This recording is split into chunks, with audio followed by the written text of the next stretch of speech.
Good morning, good afternoon, and good evening, everyone, wherever you are. And welcome back to Red Hot Talk once again. And this is, I believe, our last one for about 2 weeks because I'm heading off to Japan this Saturday. I'm taking a little break away, doing some photography and some filmmaking in a very exotic area. I'm gonna eat loads of sushi, that's for sure, and hopefully I get some nice shots in Japan. That's my main aim for this particular trip. But today we are going to talk a little bit about something that caught my eyes in the last couple of weeks, and more importantly is about the BCN retail reports, and they've been doing this for many years as far as I can remember. So basically what they do is to track the retail sales figures domestically in Japan for all kinds of stuff. So not just cameras, although we're focusing on camera sales today, but they also track computer sales, mobile phone sales, literally any sort of electronic stuff. So it's very interesting to study. But we are going to concentrate on the camera segment today, and we're going to have a little bit of discussions there. But before we get into those reports, we're going to show you some slides. It's also that we would like to ask all of you and to see what you expect or what do you want from the camera makers or the lens makers to release/make in 2025 or beyond. I know that many of you may have a wish list of some sort, what sort of camera you would like to see, what sort of specification, new sensors or new lens that you may want to see. Personally, I have a few in my mind, and I'm pretty sure Rod will probably have something as well. And so we can definitely have a little chat about that. And after this discussion, we're going to move on to the BCN report. We're going to look at the individual categories, so both on point-and-shoot cameras, the digital SLR categories, and also the mirrorless market. It's actually quite interesting that if you look at them. So we just have a brief little look at it, Rod and I, and we found it to be fascinating, to say the least, because some of the figures are definitely intriguing. So let's start up with the what do you want in 2025? So, Rod, do you have anything, or maybe I should kick it off first, and then just to talk a little bit about my wish list? I've got a couple of ideas, but why don't you start off, Jimmy? I'll tell you what. I'll say one camera that you can't talk about, because I know everyone's going to be thinking about this, and you won't be able to say anything about it. I think we're all dying to find out what the new RM system camera will be. And so that, I mean, you asked me if I've got a particular wish for 2025. I've no idea what RM system is going to do. I can't predict it, but I'm hoping that it will be a camera that revives some of the feel and the look and the charm of older camera design, some kind of retro camera, not like an antique that's going to be difficult to use, but something a bit like the EP7 does, something that just recaptures the feel of a camera instead of an electronics device. That's what I'm hoping for. But you tell definitely me what very you're interesting. hoping for, Jimmy. Well, before we get into to other stuff, I mean, I think you brought out a really good, interesting camera, the EP7. Because the EP7 kind of came out just kind of like before the transition time between the... Actually, was it after the transition time from Olympus to OM system? When was that released? It was 2022. It was just... I think it's just after. But just before the branding had been fully transferred. But I presume that, if they released during that time, the camera would have been, made or designed. It was on the way already, I would say. Yeah. So that will still be an Olympus camera, but I think it's very interesting because if you look back at the model lineups from the Olympus time, before the transition, pen was almost kind of disappear. It is a pen. It's a lovely looking camera. I think the EP7 is still one of the best looking camera. Which we're going to come back to the EP7 because it's in the BCN report.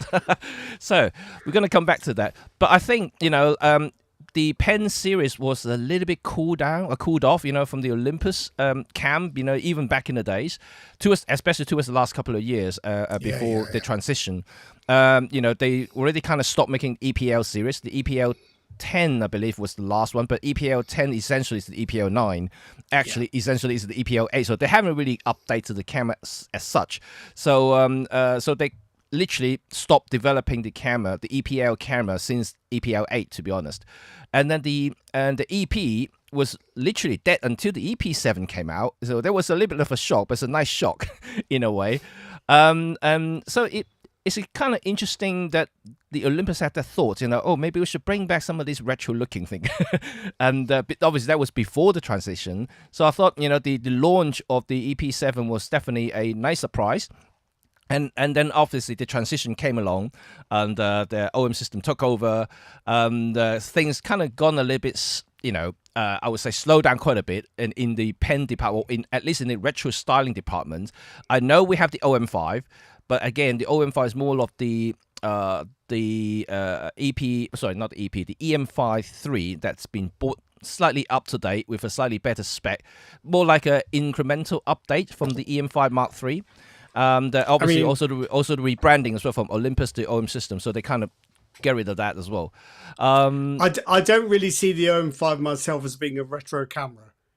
You don't? It's just it has a certain retro look about it, but I just see it as a very compact DSLR style mirrorless camera. Right. Not in quite. I don't think it's quite the same as the EP7. Yeah. Well, I mean, I wouldn't disagree, but at the same time, I think because the EM5 series has done so well for Olympus, since launch in 2012, and it has won so many fans over, and then subsequently people brought into the system, all because of the EM5, myself included. If it wasn't because of the EM5, I wouldn't be in the Olympus cam or even in Micro Four Thirds. I wouldn't even think about it, because at the time, really, people may disagree. You are very welcome to disagree with me, but I thought the original EM5 was a really stunning looking camera, and it was really the aesthetic that kind of brought me into the brand. And I thought, it's a kind of cool looking, a cool retro looking kind of camera body. And it's, like you said, it's very small, very compact. I think that's what I like as well. And I thought, in my eyes, I think it's a retro camera, but you may think otherwise, Rod. Well, no, I'm not disagreeing completely. I just think it leans more towards contemporary design than some other cameras have. But talking about the EP7, that's an interesting one, because you can't really buy it in the States. You can buy it in the UK. You can obviously buy it in Japan. A lot of people would have thought, that's like a final fling. That's the pen dead in the water. So, but you've got some indication to the contrary. Is that correct? Sorry? You've got some indication that may not be true. That the EP7... Well, the EP7 is definitely truly and well alive and kicking, as we're going to show in just a second. So is EM10, believe me or not, and it's also in the report. Although I haven't printed out the slide, but then the EP7 apparently is in the top 50 selling cameras in Japan. So the EM10, even as old as it is still doing really well. So I guess consumer expectations and consumer needs and requirements are very different to camera nerds like us, or maybe even enthusiasts, and who enjoy studying the specs and also maybe take advantage of the latest feature sets that camera makers give us. So consumer, I'm talking about in general, like their mum and dads going, like they just want nice snapshots, from holidays or kids' birthday parties or whatnot. So I'm talking about more specifically of those type of people who buy those cameras. But having said that, those are the one make up of the 90% of the sales in general. These are the people who usually buy cameras, for the intended purposes, or for what they want really. And we camera nerds, and we always look for the high-end cameras, the high-spec cameras, the highest ISO capabilities, the highest megapixel count cameras, or anything, right? The fastest shooting cameras, and it's also it's quite a good contrast to how the actual reality shows in the sales figure. So I think there's something we can also look into a little bit of detail, maybe have a little discussion as well. Right, I just have a quick look at the people here. Looks like quite a few people joined up already. And Michael McLean say they're looking forward to the 6th of February. Yes, 6th of February is the date. OM System is going to announce the brand new camera, and I think everyone's going to be excited about it. I'm very excited about it, and I think everyone is quite looking forward to it. We'll see. We shall see. We shall see. So also, just looking at, I think Kunai has it's got a wish list here, just a reasonably priced 17-25 and 45 1.8 lenses with a seal, aperture rings, and OM5 with the latest menu AF algorithm would be great. So you're more specifically talking about a completely overhaul or update to the OM system lineup. Well, it's not an unreasonable request, and we shall see what's going to happen. And I think that all I can say is that you guys won't be disappointed. I think that's probably how I would see it. And but until the date comes, and you guys could disagree with me, and we shall see then. Right. So things about EP7, I think is still really good camera, really great camera. But in your eyes, Rod, like if as good as the EP7 it is, and you like it as a camera, what would you like to see? Let's say if OM System does release a new pen series, that could be EP8. What sort of thing you would like to see improve on the EP7? I would like an EVF. Really. And that would become a Pen F. I know. That's, or maybe if they could reinstate the EVF connections from the original EP1. The accessory port. Yeah. Right. Yeah, so you could put one on the top. I'd settle for that. That'd be all right. Resolution. I mean, I think the sensor options for Micro Four Thirds are fairly limited. I don't feel any great urge for more megapixels. I think on paper it looks better if you've got the same as APS-C cameras. Yeah. Right. But whether that can happen or not, I don't really know. The thing people don't really talk about is the 4:3 aspect ratio. Yes. Because if you like your images in a conventional 3:2 ratio, you lose a bit of that resolution anyway. But then again, there are lots of people who like 4:3, and it does kind of fit regular print sizes just a little bit better, larger print sizes. But that for me is probably more of a key difference between Micro Four Thirds and APS-C than the actual resolution. So what else would I like from an EP? Oh gosh, from a new EP camera. I don't know. I think if I could have the accessory port back, I would like the Panasonic sensor if possible. But I guess the other option is the stacked sensor for the own one. But I don't see the point of it. Yeah, I mean, it's interesting now you brought it. I mean, how do you guys think about it? All the anyone's listening and watching right now, would you prefer a non-stacked higher resolution from Lumix or a stacked BSI sensor that currently OM1 has? Because they all have their own advantages, right? The BSI is definitely a lot faster, so that would mean if you utilize a lot of the high-speed electronic shutter mode or silent mode, you are more likely to get very, very good shots without any sort of jelly rolling shutter effects if you pan really, really quickly. And even when the subject is moving very, very fast. And on the other hand, I think the non-stacked Lumix sensor, if you move really quick, and you will see a little bit of those jello effects in the electronic shutter mode. So it's a trade-off. So it's just really depending whether you want a slightly high megapixel for a little bit more resolutions, or have the much faster readout, much faster sensor that will allow you to do extreme high shutter speed shots. I would have thought the pen series you're more likely to want the resolution. But it's not a big jump from 20 to 25 megapixels. So I think it's more of a comforting thing to feel you're not lagging behind. Yep. I think the practical difference is not enough to get worked up over, but it just makes you feel a bit more comfortable if you've got the same resolution as APS-C cameras. Yep. Okay. But honestly, I don't know what else you could do with the EP7, to be honest. I think it's pretty good. I mean, you could say, could say should have phase detect AF, but honestly, I can't imagine anyone who's used the EP7 thinks your autofocus is slow. It feels as quick as any other camera. Yeah. And then if you tap on if you use a tap shutter option on the touchscreen, it's practically instantaneous. It's uncanny. So I'm not sure that it needs much. The only thing I do miss on that is that kind of the lever. You can switch the two control dials between the two functions. I do miss that. But, you know, it's all minor stuff. I think as a camera design, it's quite hard to improve on it. I mean, I guess that's also sum up with a lot of things as well. You know, as a photographer, what really more do you need? You know, and because majority of the time, all you need is just, you know, like we always say, control the exposure triangle. I mean, maybe a little bit of computational stuff that helps, IBIS, EVF. There isn't really much more you can kind of ask for camera to do.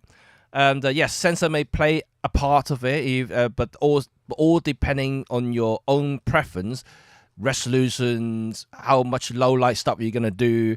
And you know, in general, it just really does stuff. You know, I like I said, personally, I'm happy with 16 megapixel even. You know, like I don't need more than that because majority of my work is even printed. I print it on an A4 paper. You know, I don't print larger than that. And sometimes I do print some albums for my clients, which is 10 by 14. But even with 10 by 14, my 20 megapixel cameras from any of the Micro Four Thirds stuff is plenty. The reason that, like I said, about a year ago now, I acquired Lumix cameras because of the higher megapixel sensor is all because of my agent's requirement has changed. So like I've been forced to get the Lumix camera, but if it wasn't that, I would still be very, very happy with OM system cameras and all the other stuff that I have at the moment.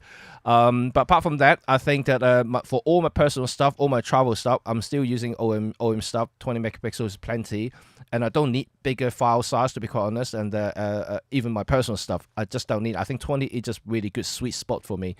I know people argue that, that, 130 or 140 or 150. I think to a certain extent, you will find that it's quite useful for those megapixels if you do crop it. But at the same time, I think you do need some really good optics to be able to allow you to crop that close. Even you have the megapixel, but if you don't have a good lens or good sharp lens that can resolve detail, it's really missing the point as well. And the trouble with cropping is you're losing focal length as well. Yep. You're losing some of your angle of view. So I think cropping as a way of shooting isn't ideal. Yep. But just getting back to the EP7 briefly, I think we need to remember how these cameras are used and what they're good at. Yeah. I mean, you're just going to be walking around, see something, use it for street photography, see something, tap it. Yeah. You don't need a big, bulky and intimidating mirrorless camera or SLR. This is just a tiny pocket-sized street or travel camera, which you can use unobtrusively and really quickly. If 20 megapixels isn't enough, and it might not be for some people, then I think I shouldn't say it because other people might be looking for one camera that does everything. Get a second system for resolution. Yeah. Because there's always a compromise with resolution. With resolution, really you need a bigger sensor. That brings more expense and bigger lenses, and then you end up shooting in a different way. Yeah. So I think the advantage of Micro Four Thirds is speed and portability. Yeah. And I think chasing megapixels is a job for another system myself. Well, I mean, I recently had a couple of friends actually bought the Leica Q3. Which is a fantastic camera. That's another camera I would like to own myself, but it's you talk about £6,000 here. It's not a cheap camera to buy. But then again, you're getting a lens with the camera, so essentially is a high resolution beast because I think that shoots 60 megapixel if I remember correctly. And they said they both said actually it's a really nice camera. But then one thing they actually did tell me, and both of them are actually journalists, So they told me their previous cameras were actually much older Nikon DSLRs, which I think it was a 26, 27 megapixel sensor. I'm kind of remember exactly what the resolution was. And they've been shooting that probably. Yeah, they've been shooting that for years and years and years. So recently they got the Leica Q3, and they just said the first thing they noticed is the file size, and it really shocked them, and it's just how big they are, and also because they've been using the same computers all these years. That's if something doesn't break, you don't change it, right? As a professional, that's the ethos that we do, and so they suddenly load up all these Q3 files in the computer and find out it takes extremely long to render them, and then it literally the computer just stalls. It doesn't move. You're trying to move from one image to another just to have a look at it, and everything takes about 10 seconds to load. I think that would be an extreme example. I think most people upgrade their computers fairly often. I mean, I think you'd have to go back quite a few years for that to happen. But it is true that the files are big. I mean, it's if I wanted resolution, I wouldn't worry about that. If my computer was slow, I'd replace the computer. Yeah. But I think this would be my point, that if resolution is what you want, then Micro Four Thirds is not the format to do it. In the same way that if portability and lightness and speed and weatherproofing was your priority, you wouldn't buy medium format, or you wouldn't buy maybe a Sony A7R4. Because you don't need 60 megapixels, but what you do need is something you can actually afford to buy that you can carry around that's quite light and portable. So you'd use MFT, different systems for different jobs. So I just think trying to skyrocket resolutions with Micro Four Thirds, it's comforting and it looks good, but I think it's not really the right system. Well, look at my recent acquisition, the Fujifilm X-M5 is a prime example. I had the choice to. I would really wanted to get the Fujifilm in my collection just to test out the lenses and stuff. I had a choice. I could buy the X-T5, which is 40 megapixels. I could have bought other cameras in the lineup that has more resolution, but I chose the X-M5 specifically, not just because it's new, but also it has the 26 megapixel, which is actually quite a known sensor in the Fujifilm community to be quite a capable sensor with all the features like face detection, AF, and all the recognition modes and things like that. So, I wanted more in line with what I currently have in all the other digital cameras that I have, because my Nikon ZF is 26 megapixel, my ZF-C is 26 megapixel, my Lumix is 25, my Olympus stuff is 20, so all kind of within the 30 mark. So I don't want anything over 30. I didn't want to stop you mid-track there, Jim. I think your ZF is 24. Oh, was it ZF? 24? Your ZFC is 20. Right. Okay. Which is the same. What's it, 20? I can't remember now. 20, yeah. Okay, fair enough. Oh, right. Okay. Well, there you go. That shows how much knowledge I have with Nikon cameras. It shows how much you notice the difference between 20 and 24. Yeah. You hardly do, really. But I just think we have to try and get away from megapixels if we can. I don't think MFT is the right format. I mean, I might look stupid on February the 6th when this new 100 megapixel RM3. But I just think you just got to be realistic about it and accept that you might need a different camera for some jobs and another camera for other jobs. Look, that's one of the reasons why I have multiple cameras. Although that I'm a camera hoarder, and then but at the same time, I think if you need something that's for specific reasons, that's why I have slightly higher resolution megapixel cameras to satisfy my agency jobs, because they needed more than 20. So those are needs. Otherwise, I wouldn't need to buy all those cameras. But at the same time, if you do require something that is good with low light, you get something that is really, really good at low light. If you want something with high resolution, you get something with high resolution. Ultimately, it's just down to you as a photographer. What do you need for your stuff? And, I've been traveling around the world. I've been shooting digital since God knows when the first DSLR came out. we've seen through the megapixel race in about 20 years ago, when people were jumping from 6 to 8 to 12 to 16 to 18, then 20, 24. We see that jump every generation.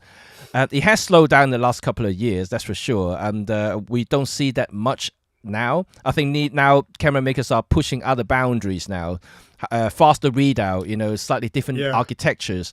But more important, I think they're chasing more AI stuff now, internal processing, Yeah, I mean, I think so. I mean, I see we've got some comments from Owen 76 about AI and how that's going to be a game changer. I think I would just hold back on that just very slightly, because while I agree in principle that AI image interpolation and rendering and processing has already made a huge difference, the workflow it is at the moment clumsy. So you can run through your raw files through DxO Pure or Deep Prime XD2 or Topaz AI. It's not a quick workflow. No. And with DxO and Lightroom's Enhance, what you get at the end of it is a linear DNG file, which is between 2 and 4 times the size of the file you started with. So for me at the moment, I would look foolish in 5 years' time saying AI is not the future. It is. But today, it's not there. It's all right, one image now and again where you absolutely have to rescue a high ISO shot that you took on the camera that didn't do it very well. You can't, I can't make it part of my routine workflow. It's too slow, uses too much space, and most of the time I don't need it. So. But that definitely, man. I saw one comment very interesting from Simon Reed, and he obviously has the X100, so he having a 40 megapixel. I'm going to bring up the comment now. Having a 40 megapixel X100 has made me change how I approach everyday photography. I used to carry EM1 plus a couple of primes, and now just one lens is enough in the X100 I presume the way you say it is that you can utilize the high resolution to crop to the into the image how you like. Does it do a digital? I think it does a digital crop in camera. Possibly, even if not in post, you can crop it without sacrificing quality. I think that's probably how I interpret this comment here. And I mean that same comment can go to the Leica Q3, which is 60 megapixel. Internally, you can actually change between 28, 35, and 50. And it's basically a digital crop, but you can do it in camera. So you can shoot with essentially a 35 millimeters field of view and a 50 millimeters field of view with reduced resolution. So it's not going to be full 60. It's going to be reduced because of the crop. And so, yes, you have the convenience having the high megapixel. I think that's what we said earlier. But like I said, I mean, X106 possibly have a very good lens. But there are also in cases where if you have a very high resolution cameras, but you don't have some of the like high-end lenses, the thing is, once you crop, you will start to see softness. You will start to see a lot of, especially shooting wide open, you may start to see a lot of flaws. I think Simon needs some congratulations for actually getting one. Oh, yes. But following on from what you said, Jimmy, with my XT5, I found that the lenses weren't really quite good enough for that kind of shooting. Yeah. It really showed up the limitations of the lenses I had. So I had the 16 to 80 f4 and the 10 to 24 f4, which are quite good kind of consumer level, mid-range, semi-pro lenses. But they kind of fell apart somewhat on the XT5, particularly at the edges. Now, I know when you crop in, you don't have to worry about the edges. But I did feel that it just went a bit too far for the optical capabilities of those lenses. Now, I could have invested even more in Fujifilm's Red Badge Pro lenses, but they're big lenses, and it costs quite a lot of money. And I thought the experiment had gone far enough by that point. So I think every format has its own natural ceiling for resolution. That's my feeling. Yes, perhaps. But then again, we go back to the same questions again. You know, like it's depending on your needs. If you need high resolution, you buy a high resolution camera. If you don't, you know, it's all about the joy of photography. Right? How you know what makes you happy, right? You know, you go out if you enjoy traveling a lot, you definitely don't want to carry about 4 kilograms of equipment on your shoulder. And if you're the one who sits in the studio, you want the ultimate high quality shots from your subject, whether it's going to be product or portrait. Then you go for a medium format camera, having 100 megapixel GFX. You know that will do the job, right? It's just so different. How did megapixels drag us in again? Again, we were talking about what we want in 2025. I know. Maybe this is what everybody wants. Are back. maybe megapixels is back now. You know, everyone wants more megapixels. So your data from Japan. Yes. Does that shed any light on what people want? Oh yeah, it's going to be interesting. It's definitely going to be interesting. I'm going to show you guys in a minute. Does anyone have any sort of thoughts and wishes that you may want to share? What you want in 2025? Now, I'm not just talking about Michael Four Third, but in general, if you guys are multi-platform, multi-brands users, and you know, what would you like to see? You know, from the likes of Sony, Nikons, and Panasonic, or you know, Fujifilm. Even I know there are rumors about Fujifilm upcoming cameras already, and all the other brands like Canon and Sony. They're really starting to have some rumors coming up. Who knows? You know, and we're going to have some new product this year. Don't know how it's going to be as exciting as last year. We shall see. So share your thoughts, and not just about cameras as well. Lenses. I think lenses wise, I do have a few that I would like to see. One in particular, I don't know why I would say this, but then I've been shooting the Nikon ZF for quite a while, and one particular focal length that I really miss that Nikon currently doesn't make is the 28mm prime. So they have the 24, they have 35. And both in 1.8 and 1.4 versions, but they just don't have 28. I really want 28, and they have it in the original DSLR lens. They still have it in the catalog. You can still buy them, but flipping hell, 28mm f1.4 is nearly £2,000. So like, it's just ridiculous price. The 1.8 version is just under £1,000. I think it's a little bit too much for that. Oh, the Z-mount one, yeah. Why 28, not 24? It's interesting, right? You know, like, 'cause I shoot a lot of primes. Let's put it that way. So I kind of have a very personal attachment to certain focal length. I like my 35. I like my 50. But in terms of ultra wide, well, I wouldn't say ultra wide, but in terms of wide angle, I actually much prefer 28 over 24. I know many people do 24 these days, but I find a 24 just to be a little bit too wide. And if I want to do, let's say, an environmental portrait, and if I want to just have that little bit of shallow depth of field going, just a little bit of subject separation between the subject and the background, the 28 struck the right balance if you shoot wide open 1.8. Or even 1.4. The 24 doesn't do that. If I get a little bit closer, trying to manipulate the distances to get the similar sort of effect, similar sort of separation, I'll get too close to the subject by distorting them. So then it's just starting to become unusable. And that's why I think 28 is really, really good for me anyway. And then, 35 is great. But the 35 sometimes it's just not wide enough, in a very confined area. So 28 is somehow just struck that right sweet spot for me. And unfortunately, Nikon don't do any 28mm for their Z cameras at the moment. So I have to either get the DSLR lens and get a converter and use it on the ZF, which means I have to spend extra expensive to get a 1.4 version. Even if you get the normal 1.8, I still have to fork out about £350 to get the adapter to enable the lens to be used on a Z. So it's not going to be a cheap option, let's put it that way. Very specific requirement, Jimmy. Very specific. Let me have a think if there's anything I'd want Canon to do apart from sell me a lot of lenses cheaper. That'd be nice if they could do that. But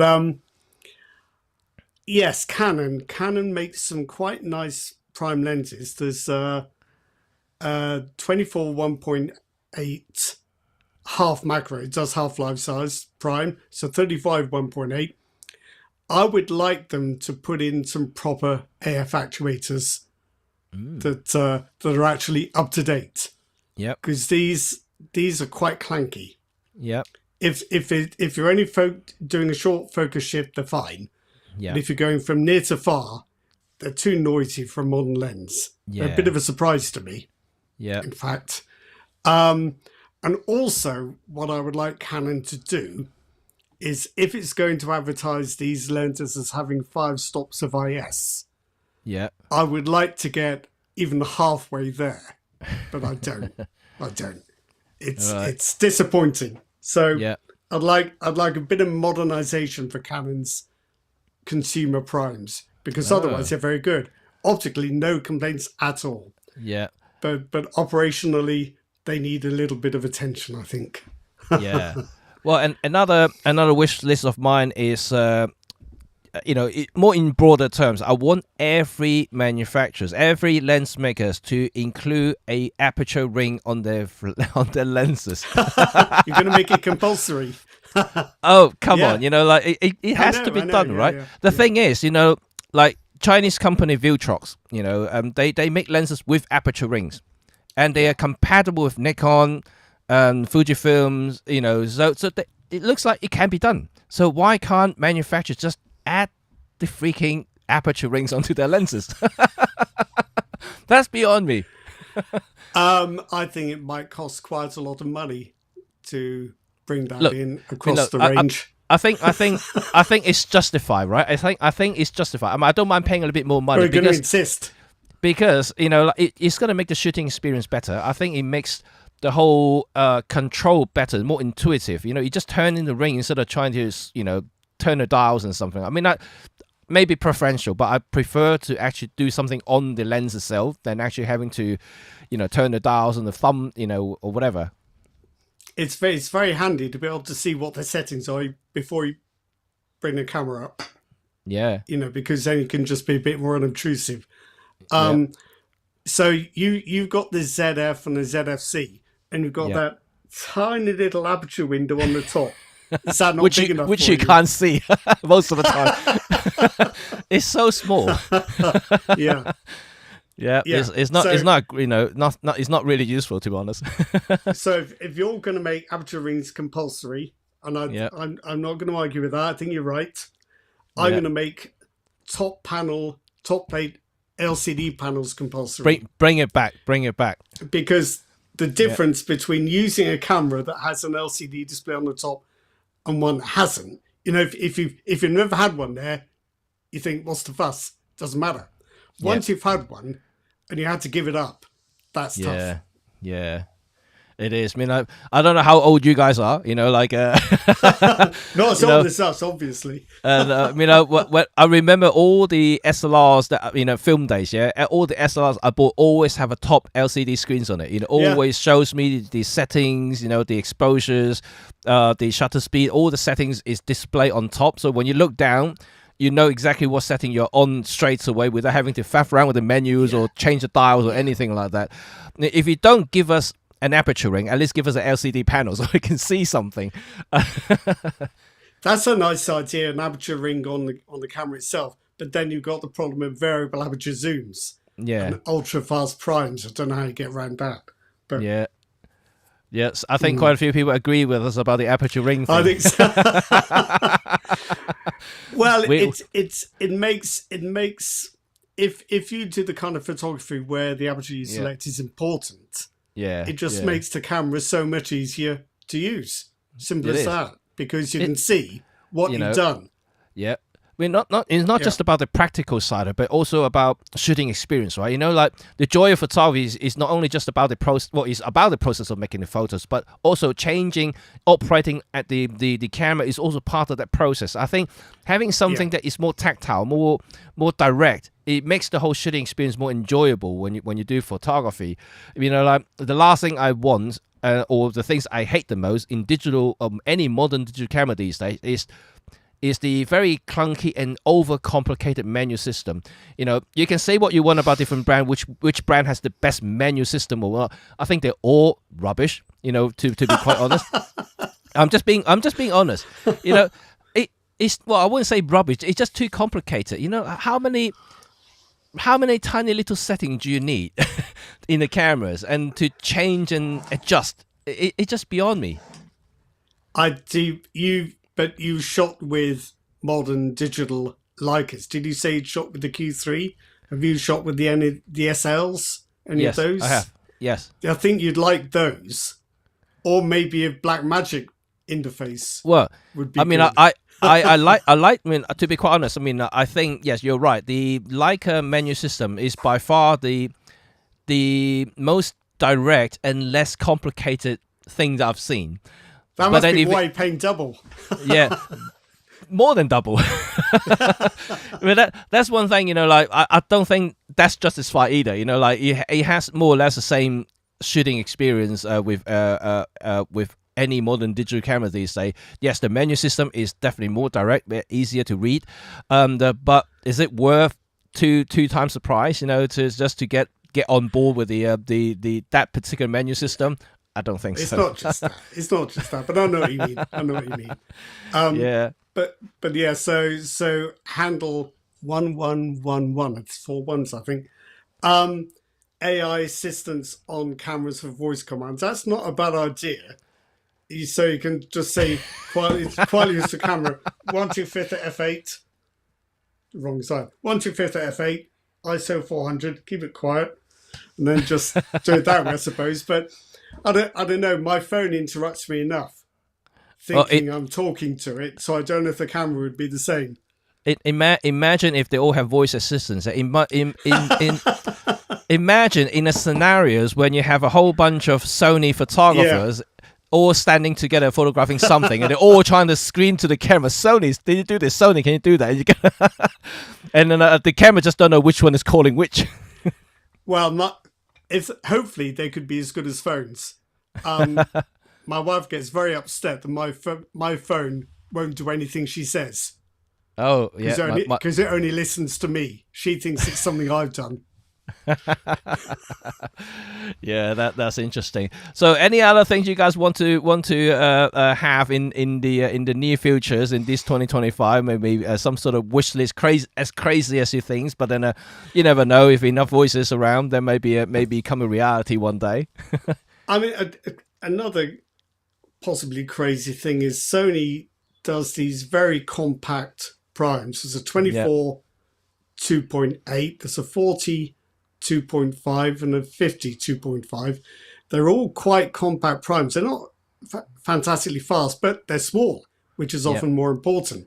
But there's still room for an aperture ring, and it's declickable too. Yeah. I'd like it if it weren't quite so expensive. Yeah. But if more people would just make less ambitious, but actually more portable prime lenses, that would be nice. Well, a good prime example. I'm not trying to see what you did there.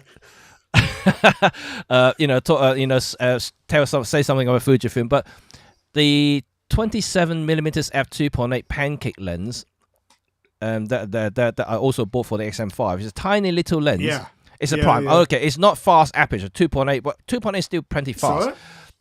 It's got an aperture ring. It's weather sealed, so you can do something small. Yeah. You can.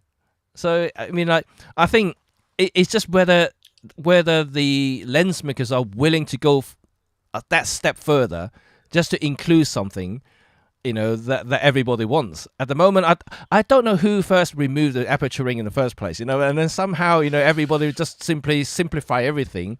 I know it could be a cost thing, but then it just in a physical design sense, it does make a lot of sense, because when cameras, even in the 1980s, everyone was using variable aperture zooms, and that kind of makes aperture rings problematic because they show apertures you can't have a particular focal length. So it made sense to make it all inboard and electronic. But it's also good for the camera makers, because then they don't have to label up any dials. People can make any dial do anything, So all the dials are unmarked, but you can customize them. So the other advantage is as well that you don't have this problem of physical aperture rings showing you apertures you can't use. The lenses are much cheaper to make. So from a designer point of view, it's a hell of a lot easier to bring it all in board and make the electronics do it and the UI do it than it is to do it physically. But it's all for the benefit of the engineers, I think, not necessarily the user. That brings up the points, right? You know, like I think any manufacturer or any clever business people would think that they would produce something that the customer wants, right? Well, I'm just assuming people want it. It may just be us having this conversation. Again, camera nerds talk, right? but for example, with the OM 12 to 40 zoom, it's a constant aperture zoom. Is there a good argument for not having an aperture ring? I mean, if you can use f2.8 at any zoom setting, so why shouldn't you have an aperture ring? That is true, but still would be nice. Good. It would. No, I'm saying it would be nice. I'm saying there's no argument against it. It should have one. It should have one. Like Sony G Master lenses, they now have aperture rings, and that's a camera designed before aperture rings were a thing. So it would be nice if OM System could think, oh, perhaps we should. Especially on prime lenses or constant aperture zooms. Oh, yeah. So, I mean, I think one thing I do love about Olympus, now OM System lenses, especially the primes, is the menu clutch on the lenses. I think... Yeah, but you don't get it on all of them, do you? No, but that's ingenious. I mean, I think the menu clutch is great. Yeah. I mean, and that's debatable, you know, whether people do use the menu clutch for photography. I know macro photographers like to use that, or landscape photographers like to use that, but that's not essential or not critical, at least, because those are relatively slow-paced photography. But for filmmakers, for video guys, I think a menu clutch system is definitely beneficial, especially when you rack focus. You know the ends on either end, whether it's the closest or infinity. You know exactly where to stop. When you have they're all focused by wire, but when you have an infinity ring, that's how I call them, which just spins forever, those is almost impossible. Yeah, impossible, yeah. To do anything serious in the filmmaking industry. And that's why for those serious people, we're still going for the manual lenses and the cine lenses that has a physical stop, so you can actually custom your focus racking and follow focus modules to perform those tasks. Otherwise, you know, it's going to be just, you know, you just hope for the best. Well, yeah, I remember my film SLR days that if you're shooting a landscape, you just turn the focus to the infinity stop, and you're there. Or if you think, oh, I don't know, it's not quite that far away, just wind it back a little bit by feel. Yeah. I think the issue with a lot of lenses is that the makers don't like to commit to a physical stop on the focus movement. I don't know whether it's because they had to allow for contraction or expansion at different temperatures, or whether it just requires a bit of engineering they can't be bothered to do. Yeah, well, I mean, that is why the Olympus lenses are that manual clutch system is actually also focused by wires, which is not actually physically attached to the actual gearing. So it's all done by wire. So the hard stop is actually electronically adjusted to infinity and the closest. So that, I mean, it's a clever thing. How they do I have that? no idea. I'm not an engineer. It feels physical. It feels physical. I think there must be a physical stop, but the focusing is calibrated to be at infinity at that stop. Yeah. Yes. Yeah, and anything in between is just more like a guesswork. But then it's still it's good to have this physical stop there. Right. Yeah. Okay. John Young wants to know: have either of you two seen a plastic mount wear out? No. That's my quick answer. Everybody but you can break. You can break. Can break. I've never seen one wear out, but there we go. I don't know why that's a question, but yeah. Well, it's it's the perception of plastic, right? You know, we talked about this. You know, it's just people always think the plastic is not as durable or hard wearing as metal. To a certain extent, yes, but then I guess you got to use the lens so much to that point that it will actually wear out. Yeah, I wonder. I think a lot of it is perceived value, really. You know, if you've got a plastic mounting plate, you think, oh, it's a cheap lens. Oh, I'm not comfortable with this. Maybe it's just that. So Handel wants to bring back the advanced lever. Now, I've got a plan for that. Oh, I think every time you operate the advance on a digital device, you could charge a little accumulator that provides the power for the next shot. Yes. Yeah, silence. Thanks. Tumbleweed. Okay, next question. I like a physical advanced lever, to be honest. I mean, I like the Epson RD1 I have. You know, I love that thing because of that action that you have. Even though it doesn't feel like the traditional film advanced lever, because you are physically not only cocking the shutter but also advancing the film, so you feel the tensions in it. And the RD1 doesn't have that same tension, so it's a springy thing that you turn to just to cock the shutter. But it's I've got a question for all the old timers here. Yeah. When you shot on film, did you leave your shutter cocked or uncocked? Oh. When you put your camera away. Yes. Everybody, before I have my answer, I would like to see some answers from you guys. Okay, we're gonna come back to that in a minute. Hopefully, people will chip in. Okay. So, can you repeat that question again, just so everybody can hear it? So when you were using an old film camera, like a film SLR, you had to advance the film to cock the shutter. Yeah. Did you always cock the shutter so that you knew you were ready to fire the next shot? Or did you leave it uncocked so that your shutter wasn't tensioned? Possibly that prolonged the life of the shutter. So I always left mine uncocked, because I read somewhere, it's probably written by somebody who had no idea what they were talking about, but such is the power of journalism. I read somewhere that cocking, advancing the film, tensioned the shutter prior to release, and that might not be a good thing. But we got one uncocked. Uncocked. Yeah, probably read the same article as me. Yeah, but I'm suspicious. I mean, the number of times I missed a shot because I hadn't wound on. It's swings and roundabouts. Yeah, everyone. Oh, uncocked, cocked. Yeah, which the West say cocked. Yeah. Okay. One person say cocked. Okay. There's a man who always wants to be ready, or a person who always wants to be ready. Well, I guess it's a discipline thing, and I always leave it cocked when I'm actually walking around. Right. Yeah. In case something does happen, but at the end of the day, so when I finish the roll, or just about to finish the roll, I will leave it uncocked, and then just finish off for the day.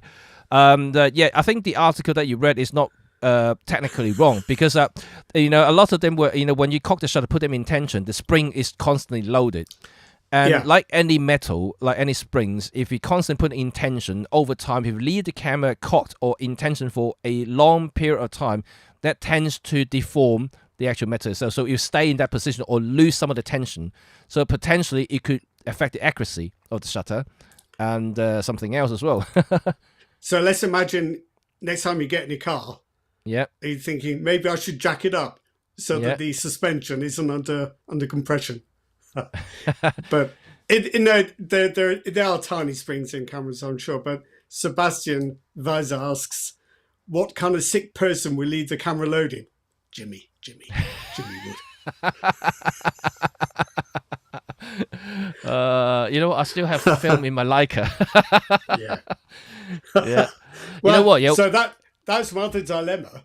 If I did cock the shutter while I was walking around and got to the end, I think, shutter's cocked, I'd better take a picture just to.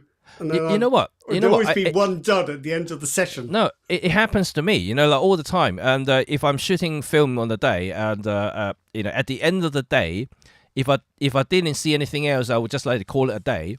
I would just fire a blank shot because the shutter, like I said, if I'm shooting around on the day through the day, I would just leave the shutter cocked, just ready for action. So the last frame, if I haven't seen anything, I'll just basically fire a blank shot, just release the shutter. Richard, there you go. Yeah, I do that all the time. Yeah, there's a thinking photographer. So fast forward to the modern day. Yep. Do you switch your camera off if you don't expect to use it in the next minute or so, or do you leave it on and let it go to sleep? Only, I think you've had this experience, Jimmy. I've used some cameras where you let them go to sleep. That's not going to sleep. It's a flaming coma. You can't get them out of it. You're better off.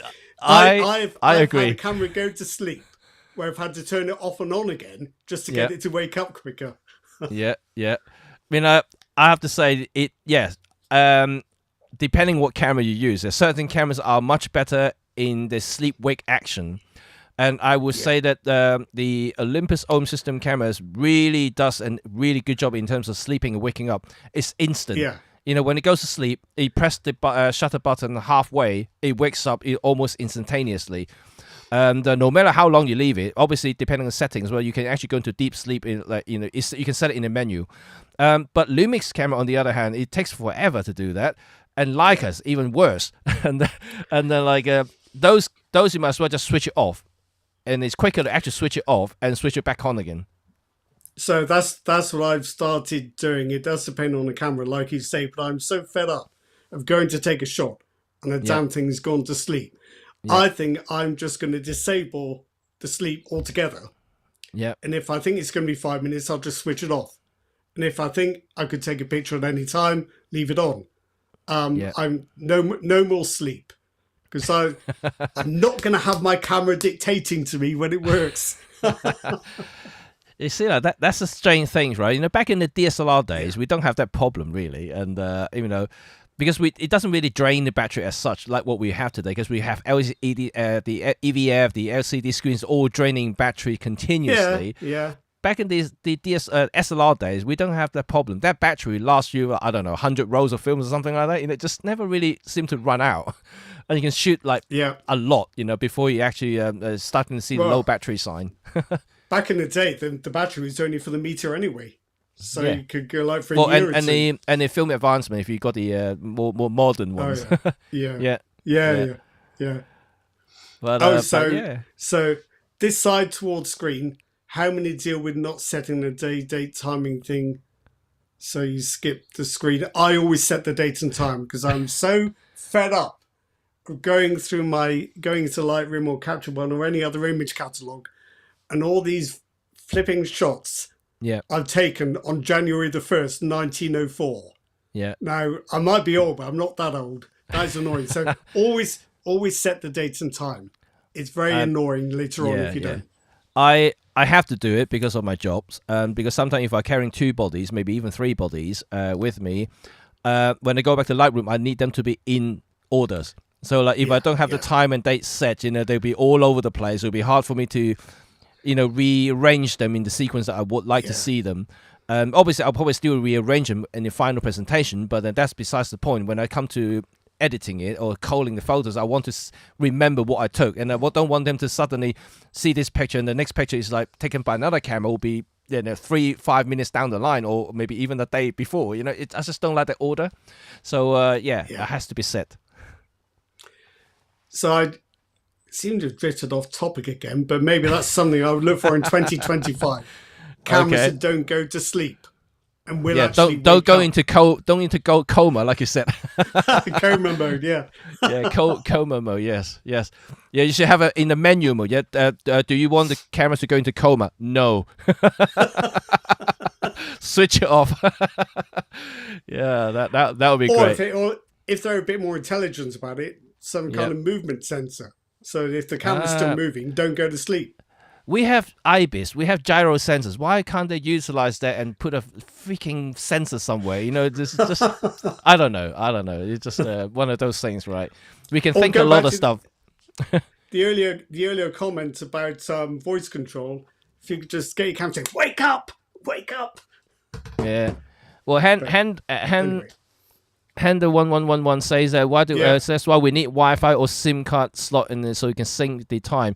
And I saw another comment earlier. Was it from you as well? It's about GPS. Same thing. Those camera with GPS chip. Some of the high-end camera have GPS set into the built into the camera, would automatically sync the time.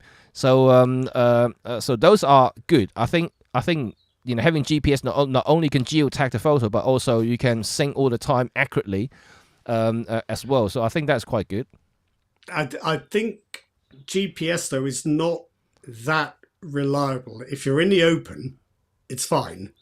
If you're indoors or walking down streets with skyscrapers that are quite enclosed, GPS is not as reliable as I think most phones probably use the location of the nearest cellular mast for your location, as well as GPS. I'm not too clear on that, but I think GPS is good when it works. Yeah. Yeah, but certainly for time checking, you can just need to check it every so often. It doesn't need to be constant. Anyway. No, it's true. No. It's true. Yeah. But I mean, it's a SIM in a camera would be good. If you don't mind another contract, just have a SIM. Well, that's the thing, isn't it? It's the thing. Yeah. Unfortunately, right. Okay. Yeah. Shall we now look at BCN's report? And maybe we talk a little bit about that and see how everybody think. So let me just bring that up, and so let's have a look at our lovely Japanese retail tracking site. So, like I said earlier in the stream, the BCN is a body that basically track all the sales, electronic sales in Japan, and that includes all kinds of things that use electrons, basically batteries or electricity, including computers, cell phones, and digital cameras. And so these are all domestic in Japan, but it reveals some very interesting figures and also interesting insight into how consumer things, not camera nerds, consumers, because don't forget that this is camera sales. So sales, it means any sales. They don't categorize who buys them, as long as the camera is sold and is in the figure, right? It's in the chart. So let's dissect it a little bit, and we can talk a little bit about this. So the first one is I don't know whether everybody can read that. The first line is digital camera integrated lens type department. By the way, this is all Google Translate, so some of this text may not be translated correctly, but basically this is point and shoot cameras, and that will include the likes of X100 because it's a fixed lens integrated lens type. So the first place is Canon. Right. Okay. I didn't know Canon was still doing that well in point and shoot department, but there you go. They must be easier to buy in Japan than they are over here then, because that'd be all those GX series cameras. Because I think the XS is definitely gone. But the power shots are still going. But availability seems quite patchy. But there we are. Just goes to show. Yeah, and second place, my goodness, Kodak. Wow, my God, I cannot believe that. Kodak in second place in point and shoot. But you know, the most disappointing thing about this, Jimmy, is that people buy what they want to buy, not what we tell them to buy. That's very disappointing. Maybe it's a good thing. Maybe it's a good thing. And third place, I don't think it's a surprise, Fuji, because Fuji still does pretty well in the point and shoot department, especially the likes of X100 is selling like hotcakes. But I don't think the sales on X100, because obviously you can't get hold of them, so that means the figures should potentially be quite low. So presumably we are talking about cumulative figures that from even those older models that are still on sale. So of course, like the X105 will probably still around. Some of the slightly smaller compact cameras as well, and I think that they're still around as well in Fujifilm. I don't know. Maybe the X106 is more available in Japan, but I don't know any Japanese retailers I can check. That would be interesting. Well, since I'm going to Japan, I'll see if I can find one. Come back with one. Come back with one and sell it here for profit. Yeah. Yeah, you're laughing, Jimmy, but I can hear you thinking as well. Because now you reminded me. Well, Well, Google's AI search results suggest it's generally not readily available in Japan, but it depends on what you think of Google's AI. Well, then I mean, don't forget Google's AI or any AI is based on historical data, so that is true. That is true. So we shall see about that. But I guess I think one of the reasons why Kodak in second place is that generally in the overall numbers of point and shoot camera sales is not that great anyway. I think, although I know there's a resurgence in the last 12 months, and there's also not many camera makers are making point and shoot cameras. So literally, those people who would like a new, I'm not talking about second hand, new point and shoot cameras, they're only limited choices. Well, I think as well that the Kodak's an interesting thing, because how many of these cameras were bought by people who recognize a brand and think, oh, obviously I get a Kodak. Yeah. We're not talking about people who do a lot of heavy research into camera specifications or go online to check reviews, because people aren't into that stuff. They just think, oh, it's a Kodak, that'll be all right, we'll buy that. Yeah, that's right. And so second line is DSLR, digital camera, single lens reflex camera department. So not surprising, Canon is still holding his place at first place. Almost 70% of the sales is for Canon, and next is Nikon. I'm surprised Nikon didn't get more than 20%, so which is a little bit surprising. But how many are there? I mean, it's basically now just a D850 and a D7500. That's about all there is. But what about Canon? I don't think Canon had that much more either. Oh, Canon's still going with a whole bunch of lower end Rebel cameras in the States. So over here it'd be things like the 2000D, the 250D, I imagine the EOS 90Ds probably sells all right. So Canon's still got quite a few DSLRs live, so to speak. Okay. Certainly more than Nikon. Right. But yeah, I mean, this figure is quite staggering, right? Like Canon's 70% and Nikon just 20%. And third place, well, Ricoh. When I say Ricoh, it's Ricoh Imaging, so the whole company group. So that is Pentax cameras. So Pentax DSLRs is in third place. Wow. It's got almost 10%. almost 10%. Well, I think Pentax would take that as a big win. Yeah. They sell half as many cameras as Nikon. I think they'd take that. But just to put a little bit of spin on it, if you actually add them all up, that's 100% almost. That means that these are the three players that still make SLRs. there is no one else. So yeah. Yep. Yeah, so that's interesting. Although that actually Leica already exited the SLR market. They don't have the medium format SLR anymore.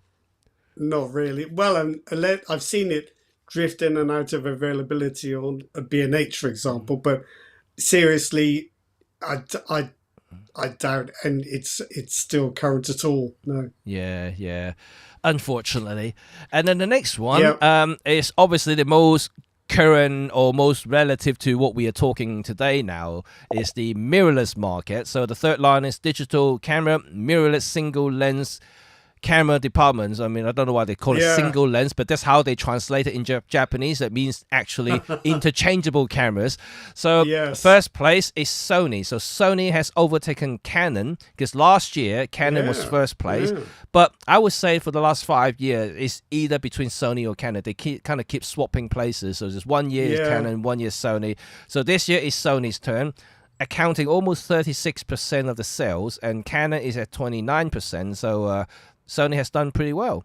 And Nikon, and surprisingly, bounced back. And it claimed third place, which ahead of Olympus/OM System, because Olympus OM System has been on the third place for the mirrorless market for at least 10-12 years. So for the very first time, it's been knocked out of the top three. And I don't know how you guys feel about it, but we shall see, because Nikon has done well with the retro stuff, that's for sure. And the likes of Z8 and Z9 also caught a lot of attention. Primarily, if you look at like for likes, the Z8 and Z9 are very respectable professional cameras with with enough features to equal, if not better, than some of the high-end cameras from Sony and Canon. But more importantly, selling for less money. If you look at it like for like, the Sony A9 is more expensive than the Z9. The Canon R1 is stupidly expensive, almost $7,000, and that's definitely way more than a top-end Nikon camera. So I wouldn't be surprised if those people who or professional looking for high-end cameras, saving a couple of grand is a couple of grand. That will buy you another lens. So why would I want to pay for $6,000 for $7,000 for a camera from Canon? Why don't I just get one from $5,000 from Nikon? It's a business decision at the end of the day, isn't it? I think it's difficult for professionals because they're already committed to a system. Yes. So if you are a Canon user, well, it's got to be the R1 or the R3, regardless of how good the Z8 or Z9 might be, because you've already invested in that system. But for anyone deciding how to jump in the next few years, whether to jump systems, this is going to stick in their minds. That if you go with Canon or Sony and you want a top-end, high-speed professional camera, it's going to cost you.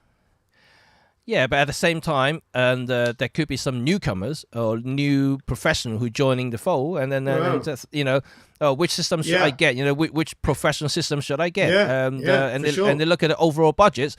Man, I could get way more from Nikon than any of the other two brands. So why would I want to spend that much? Yeah, so I think Nikon is being quite aggressive, and at least for the last couple of years. So they somehow seem to have paid off, and I think the retro stuff that they've done with the ZFC and the ZF both proven to be very, very popular, and I think that also helps into the sales figures as well. Huge. It's been a huge success for them, I think. They've even tempted an MFT owner I know into buying into the Nikon system. Right. Your ears burning, Jimmy? Yes. But no, I think the ZFC has got quite cheap now. That is a very tempting buy for anyone fairly new to photography, looking for something with a bit of style and a bit different. A great camera to buy, and then in the full frame market, you could go for something. I hesitate to say boring, but go for something practical and effective. Yeah. Or you could go for the ZF and get something which is very, very different. So I think Nikon's been quite smart there, but not smart enough to beat Canon and Sony, but smart. Smart enough to beat Olympus OM system, unfortunately. Yeah. Well, we shall see. The next year might be OM systems back online because depending on what's happening this year. Yeah. Well, only time could tell. But now let's look at the next slide I want to show you guys, which is actually very interesting as well. So this one is about a different department now. The first one is the digital video camera department, and how they categorize it, I believe, is basically grouping all the digital cameras that is focused on video capabilities. So that will include hybrid cameras and the likes. Yeah. So G9 Mark II, GX7, these are the type that I'm talking about. But interestingly, if you look at first place, come at DJI having almost 50% of the market, and that is significant. Because traditionally, you think about video camera department will be either Lumix or Sony or Blackmagic, that kind of thing, And so, wow, in a matter of 12 months, because DJI wasn't even featured in the top 5 the year before that, and all of a sudden, it jumped from nowhere to claim first place with not just a little bit of percentage, but a significant 50% market share. And that is nuts. That's the Pocket 3 then. That is the Pocket 3. So the Pocket 3 turns out to be a hitter. It just really got everybody thinking. Whoever wants to get into videoing will think that the first thing they will think is the Pocket 3. They're no longer thinking about getting a hybrid camera. And that is something that we discussed before, right? I don't think hybrid camera makes sense. I don't, actually, that was me. We're talking about it. And I just don't think, hybrid market makes sense. If you're really serious about filmmaking, you get a proper, video cameras. If you like vlogging, you get something like the Pocket 3. Instead of trying to force something into a camera, make it more likely to be vlogged with. But I just think that over the years, I tried all kinds of combination from different brands, from different setups. Micro Four Third, I've tried even point and shoot cameras, almost like the Sony ZV series, and then I've tried all kinds of things. Nothing worked as well as the Pocket 3. That's my personal experience.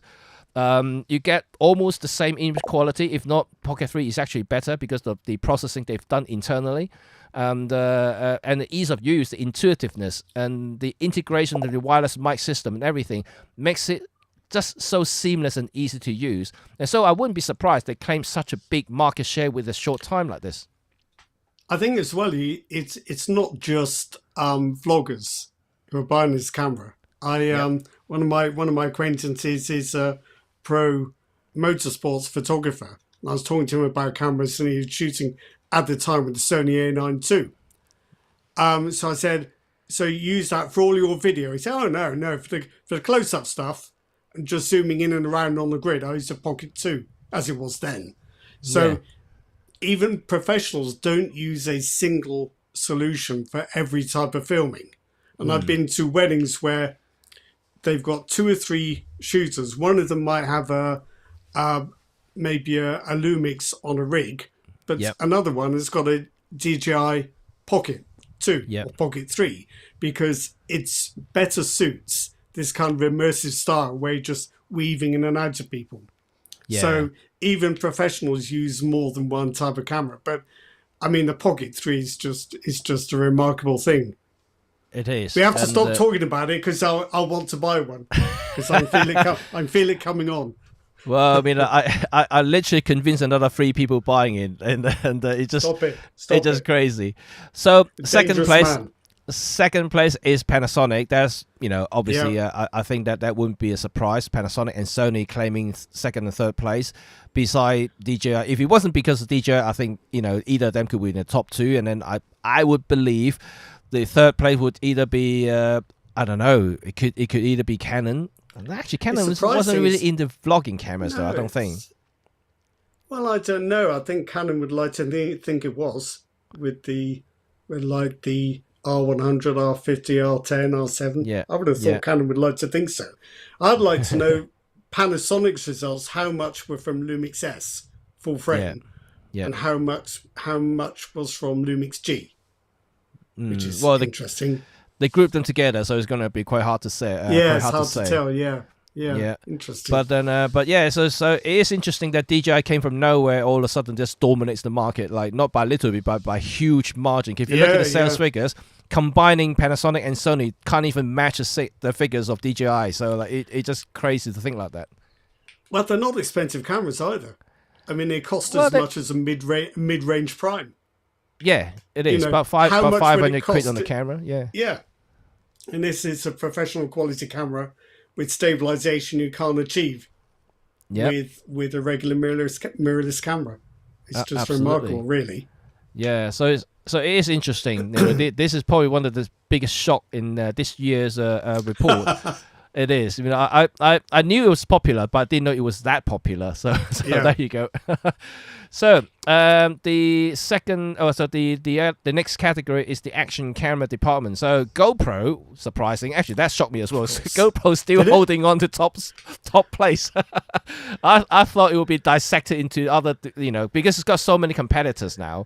You got Insta360s. You got the DJI, of course. And are really heading towards GoPro's territory. And in some ways, their product is slightly better in my eyes anyway than GoPro. Yeah. Because fundamentally, GoPro hasn't really changed, to be honest. It remains the same cameras, better spec, better quality videos. Slightly higher resolution, slightly better stabilizations, they've got that kind of horizon roll thing now, haven't they? All that stuff like that.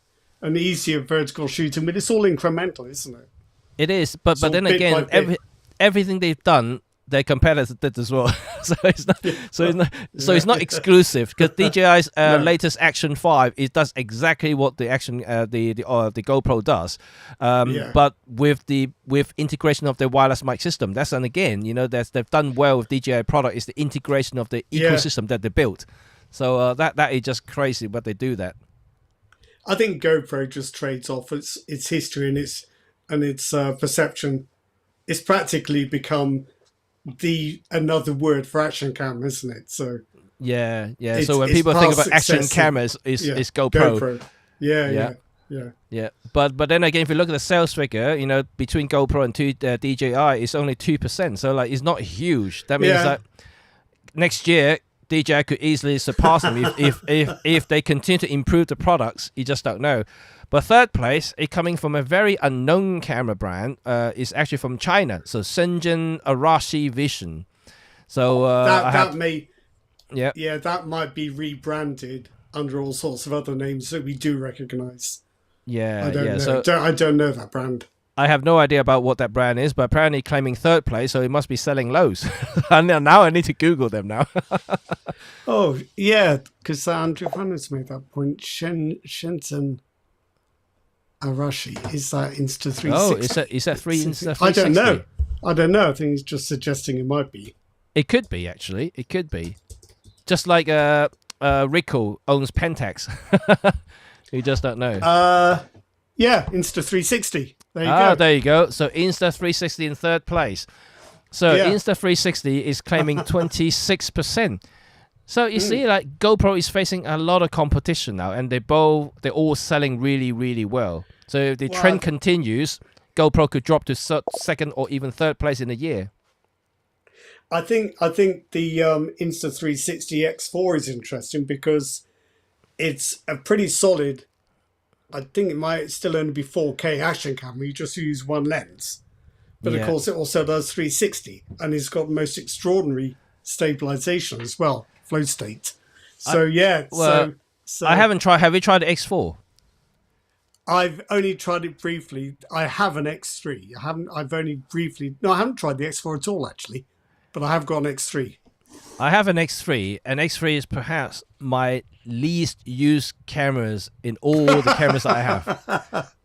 And you don't like it? No, the thing is, I liked it when I first got it. I mean, it's more like a novelty thing, right? I never tried those the globe effects, the crazy stabilization thing, the invisible pole kind of, it's quite interesting.